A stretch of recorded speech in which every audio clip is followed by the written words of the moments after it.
Boa noite, pessoal, tudo bem?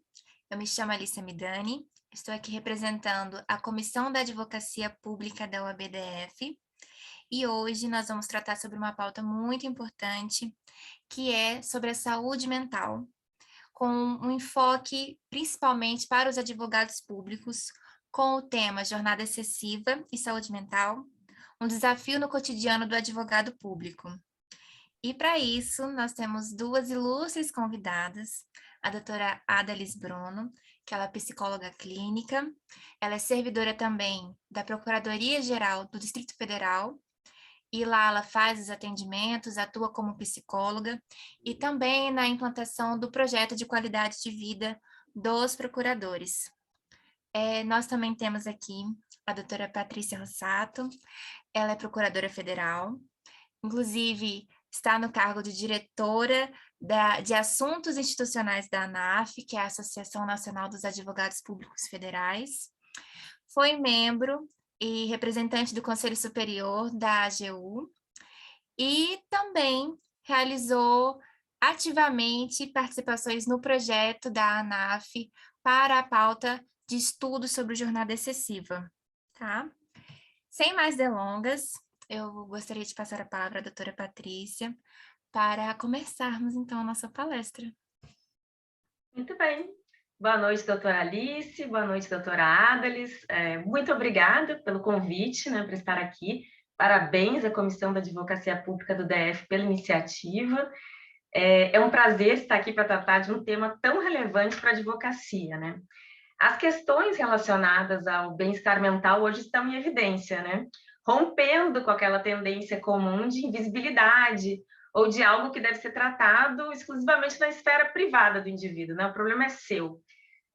Eu acredito que a gente está entrando numa espécie de terceira fase, pelo menos avaliando a minha instituição, que a gente está entrando numa terceira fase de enfrentamento das questões relacionadas ao adoecimento mental nas carreiras da advocacia pública, que é justamente essa verificação de que as condições de trabalho hoje do advogado são, um fator de adoecimento. E daí, uma vez constatado esse nexo de causalidade, você começa a trazer, e por isso que eu chamo de terceira fase, para o senso de responsabilidade institucional. Você afasta daquela questão da invisibilidade, você sai da esfera do indivíduo, do privado, e traz para a instituição essa responsabilidade ativa sobre essas questões relacionadas ao adoecimento, principalmente mental. E eu acredito que esses espaços aqui de debates, eles são essenciais para o adequado enfrentamento e construção de propostas que tragam algum tipo de melhoria nas nossas condições de trabalho, nas condições de trabalho para os advogados. Então, novamente, eu parabenizo a Comissão do Distrito Federal, de Advocacia Pública do Distrito Federal da OAB, por essa iniciativa. Bom, como a doutora Alice falou, eu sou advogada pública, eu sou procuradora federal, eu trabalho na AGU desde 2007 e vou acabar, por conta dessa minha experiência na AGU, trazendo mais detalhes sobre essa minha atuação, desse meu ambiente de trabalho. Então, isso pode ter alguma distinção para as outras entidades, mas é o que a minha experiência pode trazer para complementar um pouquinho a nossa conversa. Bom, eu acho que para a gente entender um pouco do adoecimento, do que vem acontecendo, a gente precisa fazer um retrato da nossa instituição. E eu já acompanho essa questão da saúde, não só mental, mas também física na AGU há um bom tempo. Como a doutora Alice falou, eu fui representante no CS-AGU e naquela oportunidade, no Conselho Superior da Advocacia Geral da União, naquela oportunidade eu solicitei os dados sobre os afastamentos médicos relativos aos membros da instituição. Isso era antes da pandemia, isso foi lá para 2018, mais ou menos. E esses dados, nos mostraram as causas dos afastamentos. E aí nos deram o primeiro retrato da instituição. A primeira coisa que foi possível de ser identificada foi justamente que se tratava de um problema crescente. Eu pedi dos 5 anos para trás. E a gente pôde identificar que, ano a ano, os afastamentos iam aumentando. Afastamentos em número de dias, assim, foi uma perda substancial para a administração pública. E aí você vê que esse problema era crescente. E o segundo retrato, aí sim, as causas dessas doenças, do afastamento. e aí você ficava nas duas principais.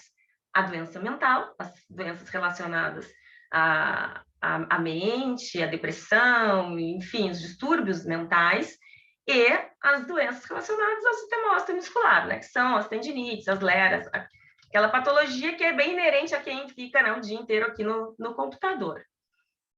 Já na associação, né, feito esse primeiro retrato, a gente sabia que tinha que evoluir, porque esse foi um retrato de longe, e a gente precisava aproximar, entender melhor se esses afastamentos relacionados às doenças mentais, eles de fato eram relacionados às atividades laborais ou se tinham causas externas. Então, a gente precisava investigar. E foi daí que surgiu a ideia de fazer o estudo dos riscos psicossociais. Foram feitas avaliações dos membros das 4 carreiras da AGU, e o objetivo desse estudo foi justamente tentar identificar os fatores de riscos e os fatores de proteção à saúde mental no trabalho. E foi realizado com essa pesquisa realizada com aposentados e com ativos, né? Então, o propósito era esse, mapear situações para que a gente pudesse, a partir daí, elaborar ações de enfrentamento, né? E, de novo, a gente vai ter que dar um passinho mais atrás, né? Por que essas questões começaram a surgir de uma hora para outra? Será que elas não existiam? Será que elas eram... será que elas foram intensificadas ao longo do tempo?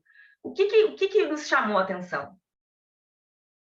E aí eu preciso voltar um pouquinho para falar com vocês sobre a grande evolução e a grande alteração no modo de trabalhar do advogado público nos últimos anos. Porque isso que vai trazer para a gente a dimensão do quanto as coisas mudaram e de como outras coisas não sofreram mudança alguma, né? Então, você tem um implemento tecnológico imenso de um lado e um cuidado com o lado humano quase nulo, pelo menos na minha instituição, durante um bom tempo foi assim. Então, vou fazer só uma passagem pelo que eu vivenciei, né? Eu tomei posse em 2007, lá na Procuradoria, na cidade de Uruguaiana, que é fronteira com a Argentina. E eu lembro quando eu cheguei, a Procuradoria se dividia basicamente em 2 partes. Você tinha o procurador do Previdenciário, que atuava com a matéria previdenciária, ou seja, seu cliente era o INSS, e você tinha o procurador que cuidava de todas as outras matérias de mais de 130 autarquias. Eu era procuradora de todo o resto, né? Eu não era do INSS, eu pegava essas 130 autarquias com as mais diversificadas matérias que vocês podem imaginar que elas podem proporcionar.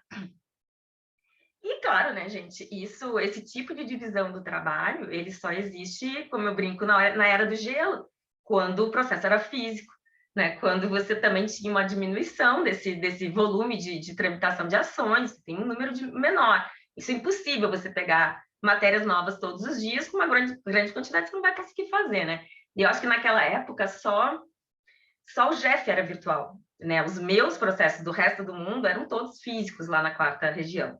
E o processo eletrônico começou a ser difundido. A gente tem um início em 2008, lá na 4ª região, 2008, 2009, se começa com a virtualização geral, né? Começa o plano da justiça de virtualização geral dos processos. Aí começa a segunda fase, que eu digo. Na 4ª região, ela foi muito rápida essa transição, assim, logo a gente deixou de praticamente ter processos físicos, né? E a coisa começa a mudar, né, gente? A facilidade de acesso à justiça, a velocidade de tramitação dos processos afetaram sobremaneira o volume de processos que chegava para a gente e a velocidade das tarefas foi sendo intensificada. E isso acarretou uma necessidade de começar a se mudar a forma de enfrentar essas ações. Se antes você poderia ter um procurador fazendo todo o resto do mundo, você começa a ver que isso não é mais viável, sob pena de você não dar conta da quantidade de matéria que você tem. Então, se começa ali a se trabalhar com um processo de especialização. Então, de repente, eu que pegava naquela época todas as matérias, vou pegar um pedacinho, uma matéria só dentro de um universo maior. Então, eu pego só servidor, né, de todas as autarquias. A gente começa um processo de especialização. E isso, durante um tempo, foi tornando viável que a gente conseguisse levar aquela virtualização ainda com um aspecto um tanto caseiro, digamos assim, com aquelas soluções que você resolve ali na sua própria procuradoria, sem uma mudança muito grande, mas já começou a mudar. Aí vem o ápice da virtualização. E com ele um volume e uma repercussão maior na diferença entre as estruturas do Poder Judiciário e da advocacia pública. Né? Enquanto um juiz tem 8, 9 funcionários, às vezes mais, na procuradoria tinha, às vezes, um estagiário, um servidor, né? Você não tem a mesma capacidade de girar com os processos. E aí, realmente, você precisa implantar um outro método de trabalho. E o que aconteceu? Qual foi a forma de gestão desse quadro novo? Eu vou pedir desculpa para quem está nos assistindo, eu estou com a minha garganta com um probleminha, vou ter que tomar água bem seguido. Nós passamos aí a ter uma necessidade de ir além na questão da especialização. E a gente começa os processos de desterritorialização. Então, se antes eu estava lá em Uruguaiana e fazia só os processos da minha competência territorial, da minha base, isso acaba, porque eu preciso de grande escala. Então, eu lá em Uruguaiana, agora eu vou fazer processos do estado inteiro, mas só de um pedacinho de uma matéria. Então, vocês lembram que eu falei, o procurador especializado era do INSS. E ele fazia todos os temas de previdenciário. Ele vai agora, por exemplo, passar a fazer só benefício de incapacidade.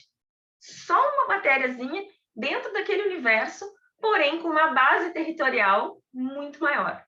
Então, você entra numa espécie aí de produção em série, né? Você acaba adotando uma espécie de modelo fordista, né? De execução dos seus processos. Você pega só um pedacinho. Vocês lembram? Lá em 2007, eu fazia tudo de tudo.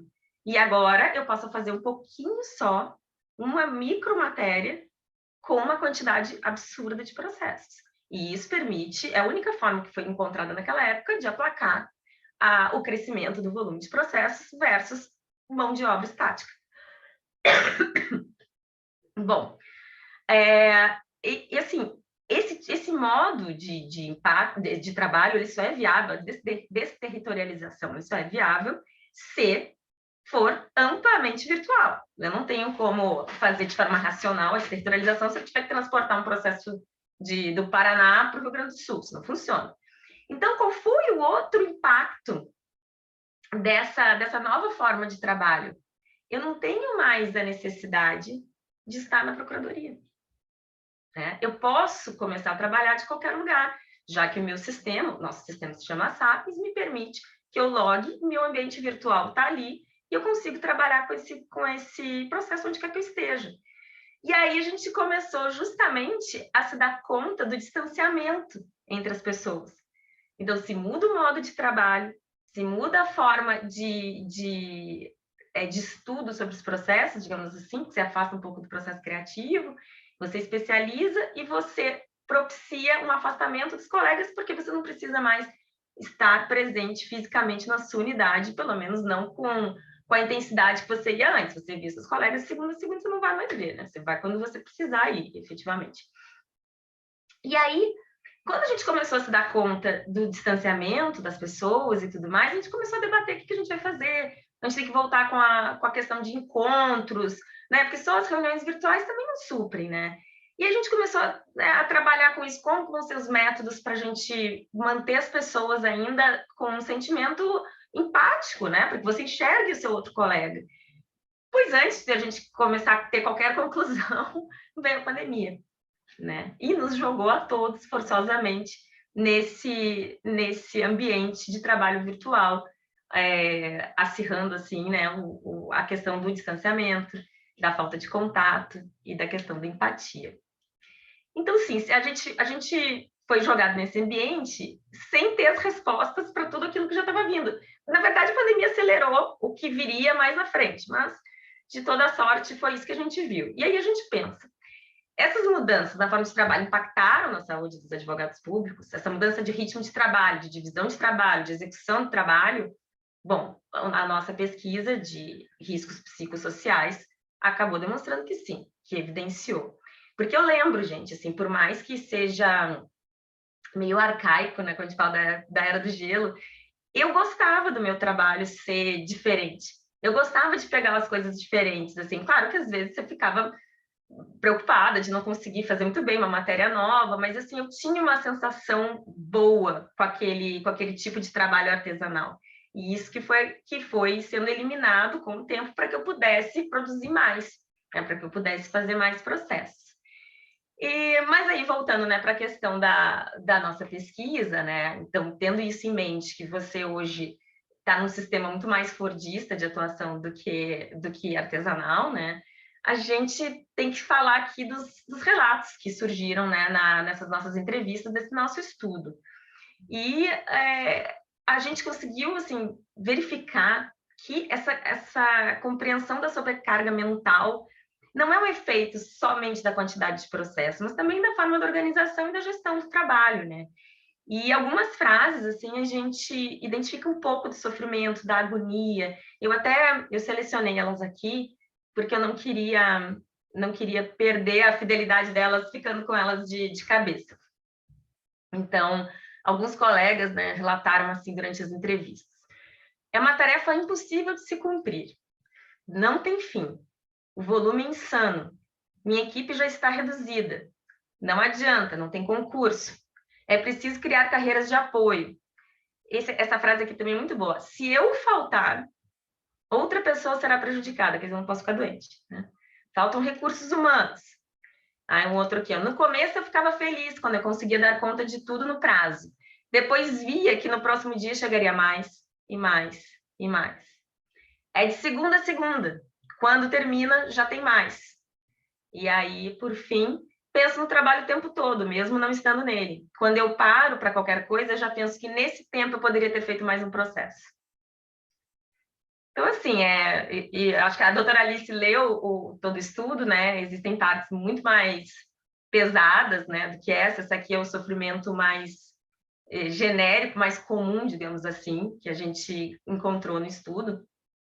E a gente identifica um fenômeno bem comum, né, no trabalho moderno, no trabalho contemporâneo, né, que são aqueles trabalhadores que se sentem em déficit, né, que se sentem devendo, em dívida, uma sensação que o trabalho você nunca venceu, que você não dá conta, né? E aí, de novo, aquela coisa que a gente falou lá no início, né? Se você não dá conta e alguém dá, então o problema é você, né? Porque afinal de contas alguém consegue, então você está sempre atrás, sempre com aquela pressão, né?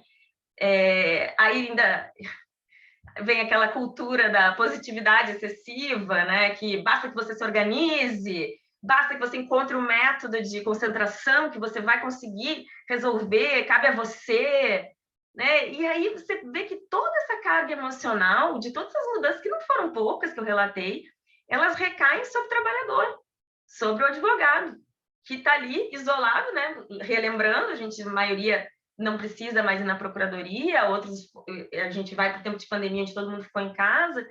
Então, assim, toda essa carga emocional foi jogada naquele procurador, naquele advogado. Então, os riscos e as responsabilidades são repassados ao advogado público, que passa a ter que administrar sua rotina de trabalho, as suas metas, os seus medos e a sua exaustão, né? É aquela sensação de dívida e de iminente fracasso, inevitavelmente vão afetar a saúde do trabalhador. Não tem como, não tem como. Nesse universo não tem pouco, né? E aí, uma coisa que eu já tinha conversado rapidamente, né, que eu disse que eu me sentia bem naquele modo de produção anterior, é o que essa massificação do trabalho, dessa nossa forma de trabalho nova que eu falei para vocês, que era um pedacinho de uma matéria com bastante quantidade para que você possa trabalhar mais rápido, essa massificação do trabalho jurídico, ela conduz a uma falta de autonomia e uma ausência daquele espaço para o trabalho mais criativo, para o trabalho artesanal, para aquele trabalho efetivamente jurídico, né? Porque hoje você tem muita gente que acha a tese e acha o modelo de peça que precisa usar. Porque você não vai ter outro jeito de trabalhar com o volume se você não tiver as coisas assim compartimentalizadas. Você não tem mais esse espaço para esse trabalho criativo, né? A gente está naquela esteira de produção. E aí você pensa assim, como que eu, nesse processo, me sinto relevante? Né? Onde está a minha capacidade criativa? O que eu represento nessa cadeia produtiva, se não um colador de modelos, né? Então, é esse que eu identifico como um problema muito grande. Em um ambiente de trabalho, onde o que é mais relevante é o número de processos realizados, acaba que se instaura um funcionamento onde é muito difícil para o advogado, para o trabalhador, reconhecer o seu trabalho como bem feito, né? Como algo relevante. Então, hoje eu identifico assim, muito que esse alijamento do processo criativo, ele retira uma fonte de prazer do trabalho. E é uma fonte de prazer que te trazia satisfação pessoal e, obviamente, repercute na nossa saúde mental, nosso bem-estar mental, né? E eu acho que esse tipo de situação, ao longo do tempo, ela conduz ou à apatia, né? Você se torna uma pessoa, você liga o automático, né? Isso aqui não me traz mais felicidade, vou buscar outra coisa que me traga felicidade, mas eu tenho boletos a pagar, né? Eu tenho uma vida, uma responsabilidade, eu vou fazer esse trabalho, mas daqui eu não retiro mais nenhum tipo de prazer, ou você vai adoecer. Porque aquelas pessoas que realmente curtiam, gostavam de fazer um trabalho artesanal sofrem, né? Elas sofrem porque elas não conseguem mais achar uma razão para continuar fazendo um bom trabalho, às vezes não se adaptam nem mais ao próprio meio de produção mesmo, não se sentem felizes no trabalho, né? Então, esse modo de produção, aliado ao isolamento que pode decorrer do teletrabalho mesmo, né? Vão evidenciando sentimentos de solidão, de fragmentação dos laços de cooperação entre os membros. E aí você quebra, né, mais uma fonte de prazer que você tinha, além do seu trabalho pessoal, os seus laços com aquela comunidade de trabalho.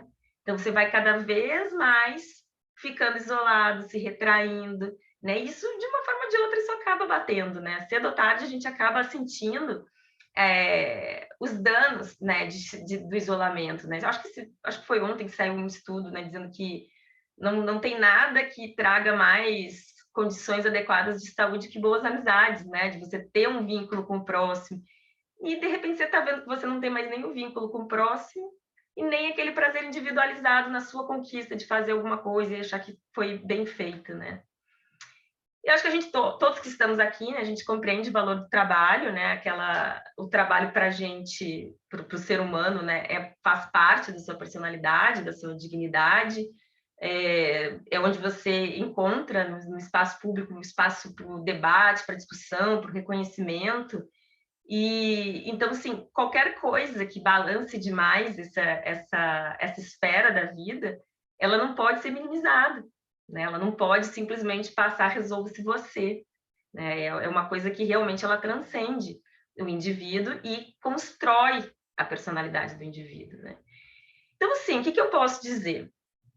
Algumas coisas me parecem que a gente conclui de forma fácil, né? Investir em processos criativos é algo fundamental para a gente reencontrar o nosso prazer no trabalho e, via de consequência, tentar aí preservar a nossa saúde mental, né? E aí a gente entra nos modelos de gestão, parece também aquela coisa, é muito fácil concluir, mas é difícil às vezes botar na prática, né? Há uma necessidade de gestão, de adoção de modelos de gestão voltados ao esforço, ao reforço, né, dos vínculos de união, de valorização de troca, do bem-estar, né? Quanto a isso, até hoje teve uma live do Procurador-Geral Federal e eles anunciaram a criação da coordenação do bem-estar laboral na PGF, o que já mostra assim um passo, né, que você já tem um caminho institucional que reconhece, né, que existe uma necessidade desse cuidado e que começa a dar passos aí numa mudança de direção da própria instituição. Então, isso é muito bom. Então, assim, nesse tipo de gestão onde você busca melhores condições de saúde, aquela gestão do medo do modelo gerencialista já não tem mais lugar. É que se uma instituição deseja o bem-estar de seus membros, ela não vai ser na base do medo, não vai ser na base do PAD, né? Ela vai ter que realmente criar uma mudança de cultura institucional, onde seus membros sejam ouvidos, onde você compreenda e consiga oferecer condições melhores, ainda que isso tenha que ser feito com demandas por mais mão de obra, por mais concurso, alguma coisa tem que ser feita, porque senão, uma hora, como eu disse, todos os anos o número de dias de adoecimento, de afastamento das pessoas vem aumentando, vai chegar uma hora que você não tem essa mão de obra mais. E aí vai estar todo mundo doente, a gente vai criar uma legião de pessoas doentes, né?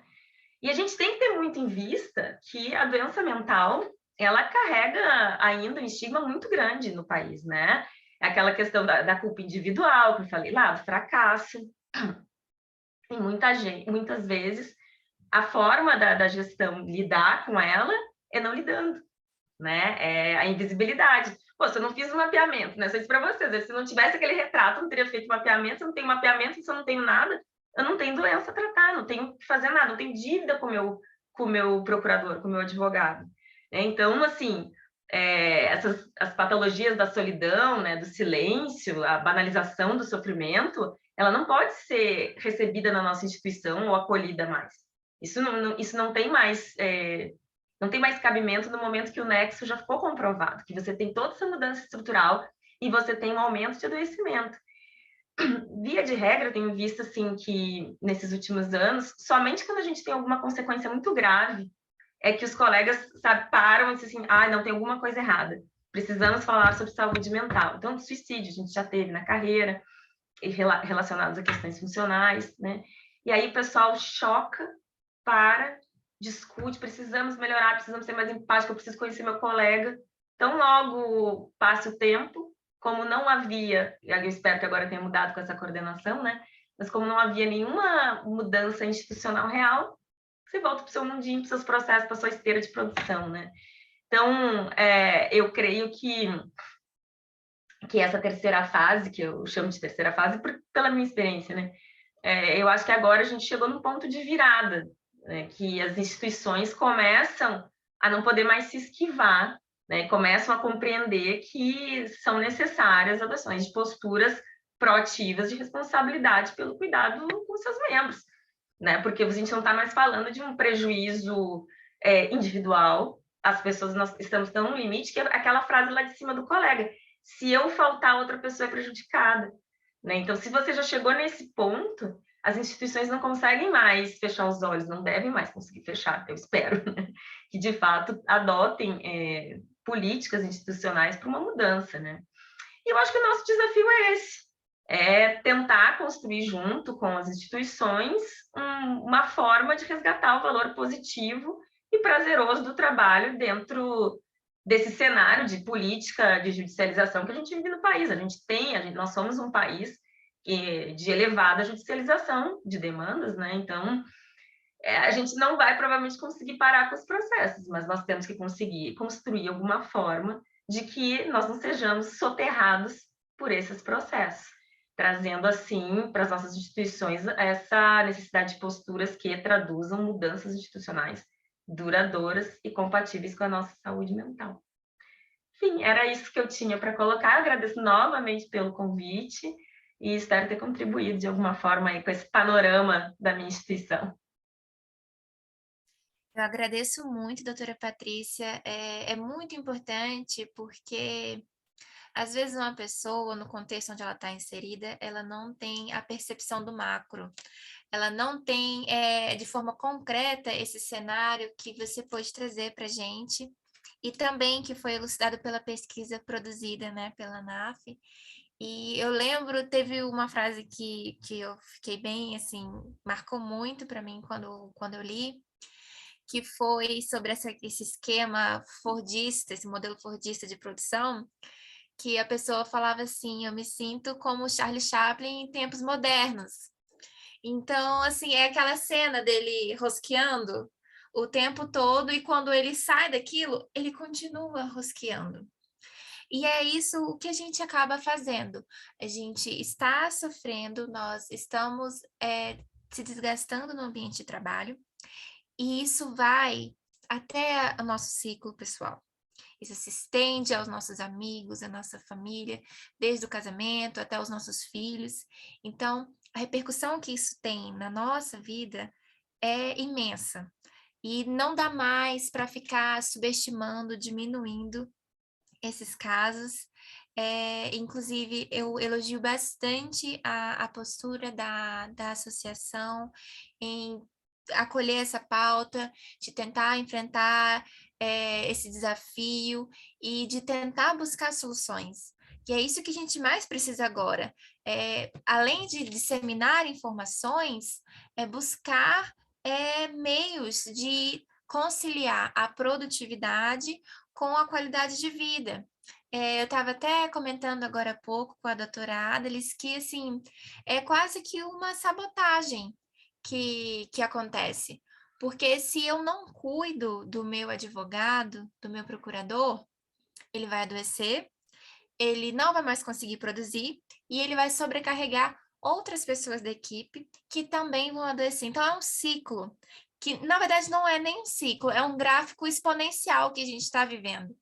O número de adoecimentos só cresce, e se a gente não tomar uma postura a partir de agora para mudar esse cenário, as nossas perspectivas assim, são muito preocupantes. E se você for parar para pensar, de pessoas assim muito novas, por exemplo, é comum a gente ver, principalmente desse concurso que a senhora mencionou, de 2007, vários procuradores entraram bem novos, com menos de 30 anos, então, pessoal com 20, 25, já cumpriu os requisitos, eram, assim, estudiosos, passaram, hoje estão, assim, com 35, alguns nem chegaram na casa dos 40 anos e já demonstram sinais de esgotamento muito fortes. E essa falta do sentimento de pertencimento, de se sentir mais do que massificar os processos, ele se sente massificado. Por exemplo, o STJ, ele é considerado um dos 150, tá no ranking dos 150 melhores lugares para se trabalhar no mundo.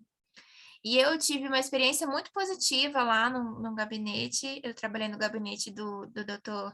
Antônio Carlos Ferreira, e lá acontecia a mesma coisa que você mencionou, Patrícia, da gente se especificar exatamente no assunto. E assim, no começo é bom, porque você sente que você domina uma matéria, mas com o tempo é como se é um músculo, você se sente atrofiando, porque você só faz aquilo, você não desenvolve, você não desperta uma criatividade, você não desenvolve outras habilidades. E então, assim, a gente precisa voltar a olhar para esse aspecto humano do trabalho, né? O trabalho dignifica a pessoa e a gente precisa trabalhar com dignidade, trabalhar com qualidade de vida. E então, assim, dentro desse aspecto, eu gostaria também agora de convidar a doutora Adalis Bruno a contribuir também com a nossa palestra e passo a palavra, sem mais delongas. Boa noite, Alice. Obrigada, viu? Obrigada pelo convite. Né? Eu acho que é muito importante a gente falar sobre esse assunto, porque eu escutando agora a doutora Patrícia, assim, eu falo, gente do céu, eu acho que essa coisa não é mais em determinados setores, é mundial. Nossa, o que ela está falando é muito o que eu recebo, por exemplo, no meu consultório, e parte eu vivo lá na Procuradoria Geral, né? Com as pessoas que eu atendo, assim, há um sofrimento, e esse sofrimento precisa ser falado, precisa ser tocado, né? Para que a gente possa realmente solucionar. E aí, quando falou assim, vamos conversar sobre jornada excessiva, né? Assim, mas o que é uma jornada excessiva? Né? Onde que a gente está ultrapassando o nosso limite de trabalho? Por que a gente está entrando nesse movimento, né? De trabalhar muito, de ultrapassar nossos limites toda hora? Parece que é um desafio, né? A gente acorda num desafio, né? Porque o trabalho é uma coisa importante, tá? É realmente a nossa realização, é uma coisa muito importante para o ser humano. A gente não pode deixar isso de lado. Mas está acontecendo alguma coisa e as pessoas não estão percebendo, né? E normal, né? Vamos botar, seria que a gente trabalhasse 8 horas, né? Algumas pessoas 10 horas e tal, mas isso é uma coisa individual. O problema que está acontecendo, que eu estou percebendo, é que as pessoas estão tornando o trabalho como a única realização, né? Pessoal.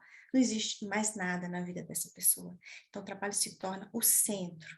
Então, família, saúde, né, qualquer outra área da sua vida fica guardado ali no cantinho para quando sobrar um tempinho e você se dedicar, né? Só que o que está acontecendo, né? Um em cada 3 trabalhadores está desenvolvendo estafa, né? Está sofrendo, tá entrando em processo de depressão, de ansiedade, é o que mais se repete, né, nos atendimentos que eu faço em qualquer lugar, né? E aí, o que está acontecendo de errado? Porque O estresse na nossa vida, ele é necessário. A gente precisa ter um mínimo de estresse para poder produzir qualquer coisa, inclusive para ter foco, para ter atenção e tudo mais. Só que as pessoas estão entrando no nível de estresse e não estão proporcionando para si aquela pausa necessária, né? Que é aquele relaxamento. Então, você tem o estresse e o relaxamento, o estresse e o relaxamento. As pessoas não estão fazendo mais isso. Então, elas estão se dedicando demais ao trabalho, estão esquecendo das outras áreas, como diversão, como família, como qualquer tipo de lazer, desligar, Netflix, né? Alguma coisa nesse sentido, não fazem mais isso e ficam o tempo todo dedicados no trabalho. O foco principal é o trabalho. Então, o que que você começa a perceber, né? A primeira etapa é isso, né? É predominância das necessidades no trabalho, eu tenho uma urgência de entrega, eu tenho que fazer, eu dou conta de tudo sozinho, eu preciso ser muito bom naquilo que eu estou fazendo, eu só penso nisso e tal. Aí, de repente, você começa a ter uma certa irritabilidade com as pessoas com quem você está trabalhando, né? Você já não tem mais paciência para discussão, você começa a ficar impaciente com os colegas, com a equipe de trabalho, nas suas relações pessoais, e passa também a ter sintomas físicos, né? Você começa a desenvolver insônia. Você vai deitar, o que que você pensa? Trabalho, né? Aí fica aquela enxurrada de pensamentos o tempo todo durante a noite, com soluções, com propostas, com prazos, com não sei o que e tal. O coração começa a acelerar, você começa a ter falta de ar, você começa a ter um monte de sintomas durante o dia. Com o trabalho, tudo isso está relacionado com o trabalho, né? E aí, depois você entra numa parte que até a doutora Patrícia falou, que é uma parte de exaustão, de apatia, de total falta de energia, a energia cai, você fica esgotado, o corpo. E aí você começa a sentir um cansaço, começa a ter uma alteração mental, muitos pensamentos negativos, eu vou fracassar, não vou dar conta, eu sou incompetente, vou ser demitido, outras pessoas vão tomar o meu lugar, ou aquilo mesmo que a doutora Patrícia falou, eu não posso ficar doente, porque se eu ficar doente, meu colega vai ter prejuízo, começa a ter problema de memória, começa a ter uma série de dificuldades em fazer as coisas da forma melhor que eu poderia fazer. E aí surge o quê? O que todo mundo está ouvindo muito hoje em dia, que é o quê? Burnout. O que é um burnout? É um esgotamento, é um síndrome do esgotamento relacionado com o trabalho. Caramba, antigamente que o trabalho seria a realização pessoal, se transformou num veneno para você, né? E aí, o que está relacionado? Cargas absurdas de trabalho, 12, 14 horas, né? E isso também está muito relacionado com aquelas profissões muito estressantes, como os bombeiros, os médicos, policiais, professores, né? Que estão sofrendo muito com burnout. Que não é a questão do excesso do trabalho, mas sim um desequilíbrio entre o fator estressor, né? Que você tem durante o dia e os fatores protetores que você deixa de ter na sua vida. Aí você começa a ter esse desequilíbrio, então você também realmente se esgota, né? Então eu vejo isso acontecer muito, não só nas pessoas que estão há muito tempo no trabalho, mas também nas pessoas que estão iniciando, as pessoas que estão começando a trabalhar, que acham que o significado do trabalho é exatamente esse. Né, chegar no nível de esgotamento, é ultrapassar limite, é não ter final de semana, é dormir tarde, é comprometer a sua área de sono, a sua área de alimentação, a sua área de convívio social com as outras pessoas. E eu ouço muito as pessoas falarem sobre a pandemia, né? Ah, a pandemia realmente trouxe esse problema, mas a doutora Patrícia falou a palavra corretinha nesse sentido. Ela evidenciou alguns problemas que a gente já vinha trazendo, né, ao longo da nossa vida, com os nossos pensamentos relacionados com o trabalho.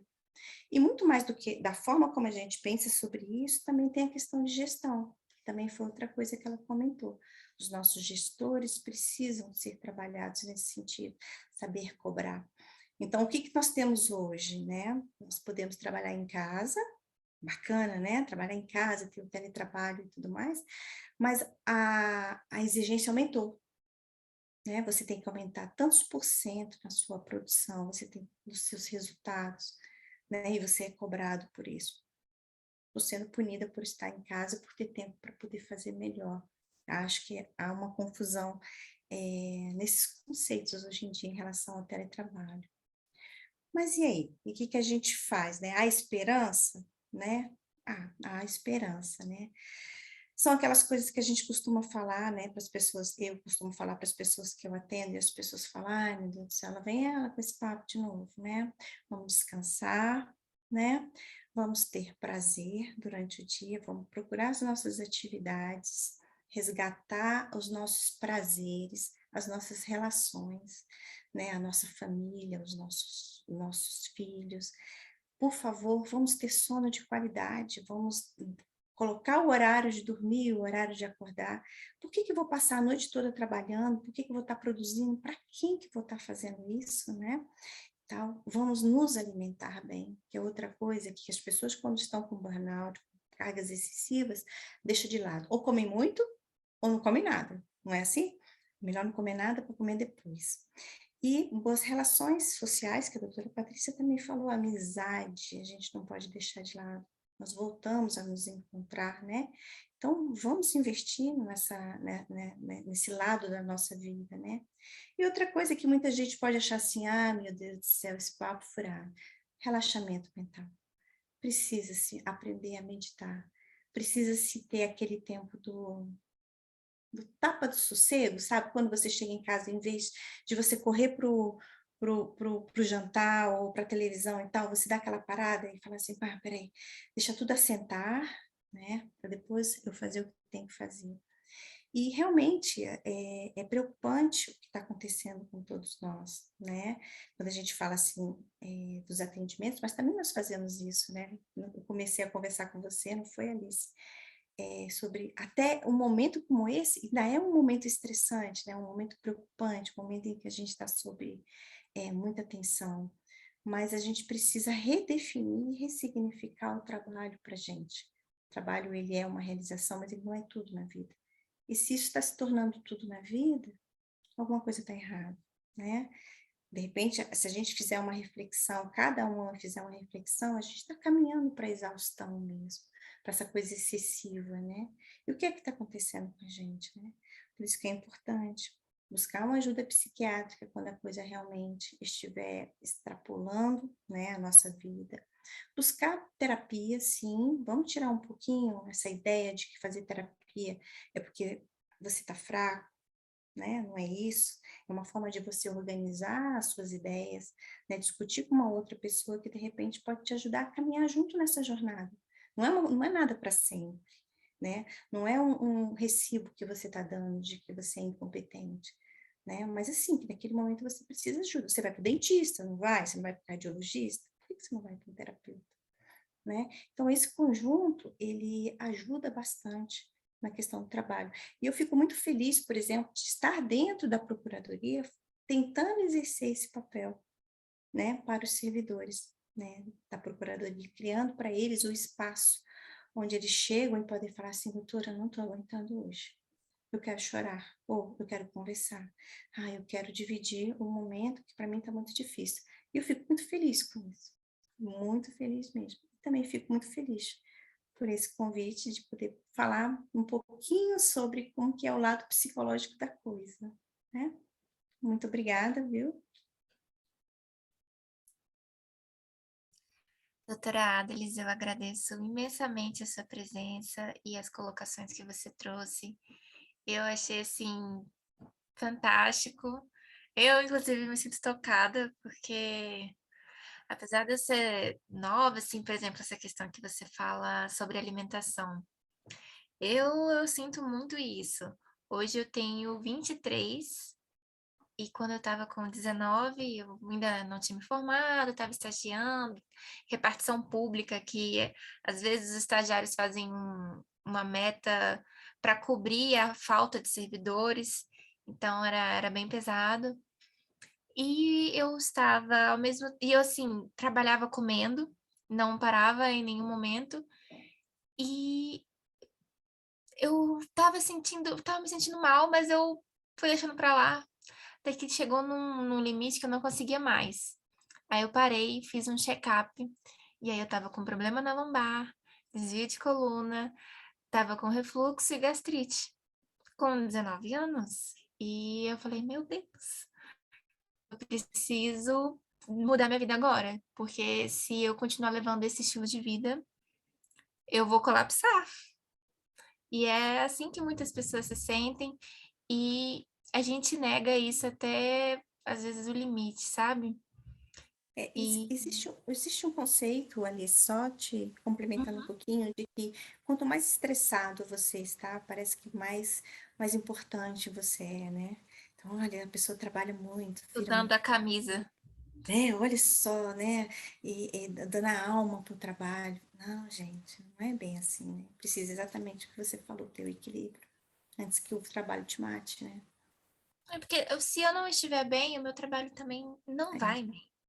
verdade. E, assim, é uma coisa que eu aprendi muito, né, nesses últimos anos, é que o advogado, apesar de socialmente não ser essa visão que as pessoas têm, a gente trabalha, sim, com vidas. Mesmo que a nossa área não seja diretamente relacionada, por exemplo, pautas de saúde, vamos supor, não, esse processo aqui é só sobre dinheiro. Dinheiro faz muita diferença na vida das pessoas. Então, cada caso, a gente tenta ver mais do que um número. Eu sempre tento enxergar a pessoa que está ali para ver propósito no que eu estou fazendo. É uma forma que eu tento utilizar no meu dia a dia para dar aquele gás. Você fala assim, não, esse caso eu sei que ele é muito complicado, eu sei que ele é muito, tem muitos detalhes, mas eu vou respirar fundo, vou fazer porque isso é importante para a vida de alguém. E esse sentimento, várias vezes é bem reconfortante, principalmente quando tem um resultado positivo. E assim, tendo uma visão um pouco mais lúdica, teve um seriado que fez muito sucesso há uns anos atrás, aquele The Walking Dead, onde por muito tempo as pessoas acharam que o recurso mais importante era estrutura, era ter comida, era ter defesa, e chega a um ponto que eles percebem que o recurso mais importante para qualquer sistema, para qualquer organização, são as pessoas. E a gente não pode subestimar a importância, a individualidade de cada um, estimular esse olhar criativo, esse ser pensante que tem em cada um dos advogados. E apesar dessa pauta que a gente está trazendo agora ser voltada para os advogados públicos, ela precisa ser estimulada em todas as carreiras, para a advocacia de forma ampla, e foi justamente por conta disso que nós, da Comissão da Advocacia Pública, decidimos tocar esse projeto. Nós, inclusive, também confeccionamos uma cartilha em formato de e-book, que já deve estar disponibilizada no site da OBDF, e também está disponível no site, nas mídias sociais das entidades parceiras que acolheram esse projeto, como a ANAF, a Associação Nacional dos Advogados Públicos Federais, a ANAP, que é a Associação Nacional dos Procuradores dos Estados e do Distrito Federal, e também o Sindiproc, que é o Sindicato dos Procuradores do Distrito Federal, que inclusive o doutor João Pedro, presidente, indicou a doutora Adlis a estar aqui hoje conosco, para nossa felicidade. E, nossa, eu só tenho a agradecer a presença das duas, foi incrível, eu amei participar disso. Eu espero do fundo do meu coração que, na verdade, isso seja apenas um pontapé da nossa atuação como OAB, nessa discussão, para que isso fomente novas pautas, novas políticas e, principalmente, mais do que passar as informações, trabalhar efetivamente isso nos departamentos, nos órgãos, para que os gestores sintam-se capacitados, que eles saibam cobrar, mas também saibam acolher cada um. E eu espero que a gente, em próximas conversas, tenhamos um cenário mais positivo já. E estamos firmes e fortes na luta para fazer isso acontecer. Se vocês tiverem mais algum comentário para acrescentar algo, fiquem à vontade. Vou Eu só só agradeço reiterar mesmo a que foi oportunidade. foi a mesma coisa que eu ia dizer. Meu gatinho fez uma participação especial aqui, né, enquanto a doutora Adeli falava. Ele está no meu colo agora, quieto aqui. Eu agradeço novamente o convite. Eu acho, doutora Alice, que foi essencial. Eu acho que foi o que eu disse lá no início, assim, a gente tirar da invisibilidade já é muito bom. A gente tirar da esfera do indivíduo, que a culpa é dele, já é excelente. Se a gente conseguir ocupar os espaços institucionais com essa pauta, eu acho que daí vai ser um case de sucesso, porque no momento que a gente traz para a gente, né, para as instituições, essa responsabilidade, a gente vai ter que ter um olhar muito mais atento sobre essa pauta e, de uma forma ou de outra, vai resultar em alguma coisa positiva para todos nós. Doutora Adelice, foi um prazer lhe ouvir, eu não a conhecia.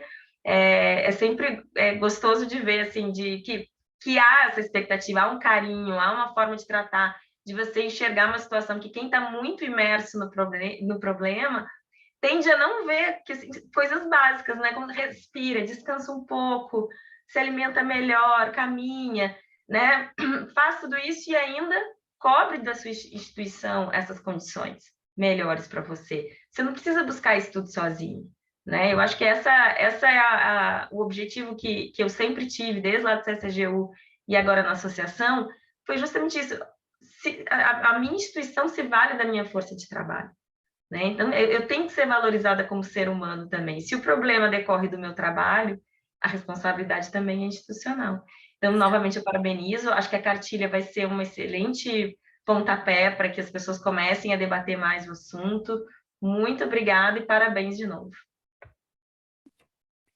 Também gostaria de agradecer, né? Um prazer, viu, doutora Patrícia, conhecê-la, né? Eu acho que esse momento é realmente muito importante para a gente poder pensar profundamente sobre uma coisa que é importante, a gente tem que pensar sobre o outro, pensar sobre si.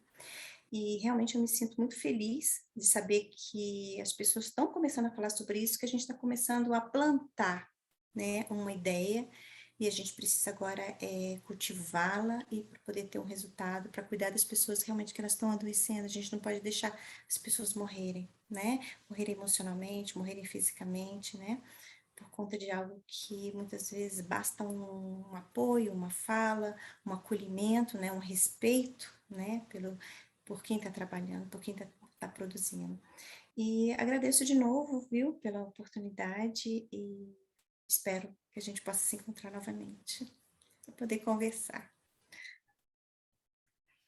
É isso, gente. Eu só tenho a agradecer novamente. Eu espero que cada um de vocês que está acompanhando essa palestra também tenha gostado. E, sim, estamos abertos. Eu entendo a OAB como um espaço acolhedor. E espero que, de fato, essa conversa tenha tocado você também. E aberto, sim, horizontes para discutir e vá atrás, procure se informar, procure uma pessoa de confiança para conversar, vá atrás de um tratamento com um psicólogo, faça terapia, faça esse trabalho de autocuidado, tá bom? É isso. Eu tentei ao máximo expor, mas também trazer uma perspectiva otimista, esperançosa de que juntos nós podemos nos unir nessa causa para promover o bem comum, né? E é isso. Eu vou finalizar aqui. Mais dúvidas, podem entrar em contato conosco por meio da OAB, eles irão direcionar o contato da comissão. Mas, assim, acho que a fala da doutora Adris, da doutora Patrícia, já foi, assim, de tamanho esclarecimento. É isso, pessoal. Muito obrigada e até uma próxima vez. Tchau.